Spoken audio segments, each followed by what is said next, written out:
మేము కేసీఆర్ను అరెస్ట్ చేసిన క్షణంలో మరి విద్యార్థులం అందరం కూడా ఒక ర్యాలీ నిర్వహించి ఆ ర్యాలీలో కేసీఆర్ని విడుదల చేయాలని మరి పోలీస్ స్టేషన్ ముట్టడించడం జరిగింది. పోలీస్ స్టేషన్ నుంచి ఎన్సీసీ గేట్ వైపు నుంచి విడుదల చేయాలని మేము శాంతి ర్యాలీ నిర్వహిస్తుండే ఆ క్షణంలో మా విద్యార్థుల మీద బాష్పవాయువు లాఠీ తూటాలు మరి ఆ రోజు కురిపించడం జరిగింది. ఆ తర్వాత ఆ క్షణమే మరి రాష్ట్ర వ్యాప్తంగా ఆ ఉద్యమానికి ఆజ్యం పోసింది. ఆ తర్వాత మన శ్రీకాంతాచారి అయితేనేమి ఆ ఉద్యమంలో కీలక పాత్ర, తన పైన కేసీఆర్ని అరెస్ట్ చేశారు, విడుదల చేయాలనే ఉద్దేశంతో మరి కిరోసిన్ పోసుకొని నిప్పండించుకోవడం జరిగింది. ఆయన స్ఫూర్తితోనూ మరి ఇప్పటి వరకు కూడా ఉద్యమం నడుస్తుంది. మరి అనేక ఆత్మహత్యలు, మరి 600 పైచలకు విద్యార్థులు మరణించడం, ఇంతవరకు సీమాంధ్ర ప్రభుత్వం, సీమాంధ్ర నాయకులు మరి పెట్టిన నిర్బంధాలు కావచ్చు, అనేక విధాలుగా తెలంగాణ రాష్ట్రం రాకుండా ఆగిపోతుంది. ఆ దఫాలో మరి కేసీఆర్ గారు నిరాహార దీక్ష చేస్తున్న క్రమంలో మరి కేసీఆర్ నిరాహార దీక్ష చేస్తలేడు, కేసీఆర్ జ్యూస్ తీసుకున్నాడని కొంతమంది మన ఆంధ్ర మీడియా వక్రీకరణ చేస్తే మరి ఆ రోజు కేసీఆర్కు విద్యార్థులు దూరం అవుతున్నారనే ఒక ఆవేదనతోనే మేము ఒక విధంగా మళ్ళీ తెల్లారి కేసీఆర్ కోసం మేము కేసీఆర్ అనుకూలమైన ర్యాలీ నిర్వహించి మరి మేము మళ్ళీ కలిసి ఉన్నాం. విద్యార్థులు కేసీఆర్ బాటలోనే ఉన్నారు, విద్యార్థులు కేసీఆర్ కనసేగలో ఉన్నారు, కేసీఆర్ మద్దతుగా మేము ర్యాలీ నిర్వహిస్తున్నామని చెప్పి మళ్ళీ అదే రోజు రాత్రి కేసీఆర్ ఆరోగ్యం క్షీణించిందంటే మరి మేము ర్యాలీ నిర్వహించాం. కేసీఆర్ కూడా మేము అండదండగా ఉంటాం, మీరు నిరాహార దీక్ష చేయండి అనే ఉద్దేశంతో మేము కార్యక్రమం తీసుకున్నాం. ఆ తర్వాత కేసీఆర్ డిసెంబర్ 6వ తారీఖు నాడు కేసీఆర్ ఆరోగ్యం క్షీణిస్తుంది, మరి మీ విద్యార్థులుగా పరామర్శించాలి అని అంటే మేము అందరం వేలాది మంది విద్యార్థులము మేము నిమ్స్ హాస్పిటల్కి పోవడం జరిగింది. నిమ్స్ హాస్పిటల్లో ఉన్న కేసీఆర్ను చూడాలని మేము వెళ్ళినప్పుడు అక్కడ మా మీద పోలీసులు అమానుషంగా ప్రవర్తించడంతో మా ఆక్రోశానికి కట్టలు తెంచుకున్నాం. ఆ రోజు విద్యార్థులు మరి రోడ్ల మీద పడి మా ప్రతాపం చూపించాం. ఆంధ్ర పెత్తందారులకు, ఆంధ్ర యాజమాన్యులకు, ఆంధ్ర పెట్టుబడిదారులకు మరి మా యొక్క గలాన్ని విప్పాం. మా శంఖారావాన్ని, మా యొక్క ఉగ్రరూపాన్ని కూడా చూపించడం జరిగింది. ఆ రోజు కేంద్ర ప్రభుత్వానికి కూడా ఒక మెసేజ్ని ఇవ్వడం జరిగింది. మరి ఆ కేంద్ర ప్రభుత్వం మేము ఇచ్చిన ఏదైతే 10వ తారీఖు అసెంబ్లీ ముట్టడి కార్యక్రమం ఉందో, చిన్నటి కార్యక్రమానికి ఇంత రియాక్ట్ అయ్యారు తెలంగాణ ప్రజలు. మరి ఈ విధంగా ఉంటుంది. మేము 10వ తారీఖు నాడు అసెంబ్లీ ముట్టడి కార్యక్రమాన్ని చేపట్టడం జరిగింది. అసెంబ్లీ ముట్టడిలో పూర్తిగా మేము ఇన్వాల్వ్ అయిపోయి ఎక్కడికెక్కడ ఉద్యమాలు, ఎంతమంది ఉస్మానియా యూనివర్సిటీలో అడ్డాన్ని పెట్టాలి, ఎక్కడి నుంచి ఎక్కడ జిల్లా కేంద్రాల నుంచి, నియోజకవర్గ కేంద్రాల నుంచి, మండల కేంద్రాల నుంచి ఏ విధంగా విద్యార్థులను తరలించాలి అనే కార్యక్రమంలో ఉన్న క్షణంలో మేము ఒక అపార్ట్మెంట్లో ఉన్నప్పుడు ఆ అపార్ట్మెంట్ను చుట్టి ఇందులో నక్సలైట్లు ఉన్నారు అని పక్కన ఉన్న కాంప్లెక్స్లలో ఉన్నారు భయభ్రాంతులకు గురి చేసి మమ్మల్ని అరెస్ట్ చేయడం జరిగింది. అదే రాత్రి కూడా మమ్మల్ని ఏసీబీ ఆఫీస్, సుల్తాన్ బజార్ ఏసీబీ ఆఫీస్ తీసుకుపోయి అరెస్ట్ చేసి అక్కడ నిర్బంధించారు. ఆ క్షణంలోనే మమ్మల్ని ఇన్వెస్టిగేట్ చేసుకుని కేసులు రిజిస్ట్రేషన్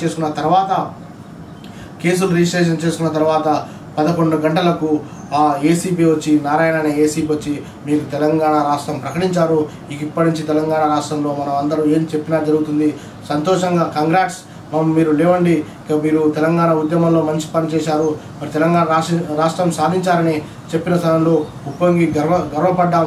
మేము ఈ ఉద్యమంలో మా యొక్క ప్రధాన పాత్ర పోషించినందుకు తెలంగాణ రాష్ట్రం వచ్చిందని మేము అనుకొని భావించి ఎంతో సంతోషించాం.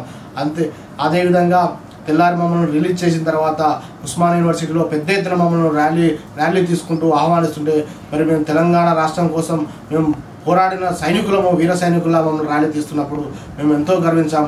అదే ఎంతసేపు గర్వించామో ఆ క్షణాల మీద, మా ఆశల మీద నీళ్లు చల్లిన సీమాంధ్ర నాయకుల పైన మరి అనేక రకాలుగా డిసెంబర్ 22 తారీఖు నాడు మళ్ళీ ఒక ప్రకటన వచ్చే విధంగా ఆ సీమాంధ్ర నాయకులు మరి ప్రకటన వచ్చే విధంగా ఏర్పాటు చేసి ఆ కాంగ్రెస్ ప్రభుత్వం చిదంబరాన్ని ఇచ్చిన డిసెంబర్ 9 నాడు రాత్రి 11 గంటలకు ఇచ్చిన ప్రకటనను వెనుకకు తీసుకోవడం జరిగింది.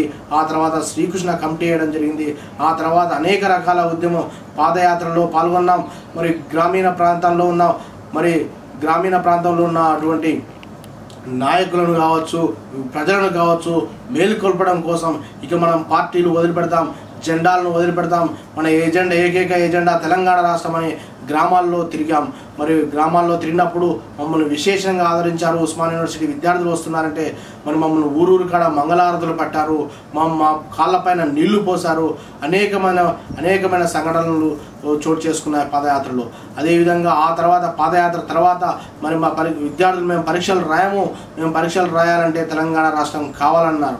అటువంటి క్రమంలో కూడా మరి తెలంగాణ విద్యార్థులను మనం 69 ఉద్యమంలో అనేక మంది విద్యార్థులు చనిపోయినప్పటికీ మనం ఇప్పుడు ఉద్యమంలో అప్పుడు 69 ఉద్యమంలో 69 సంవత్సరం 0 ఇయర్ విద్యా సంస్థలన్నీ 0 ఇయర్ అయినాయి.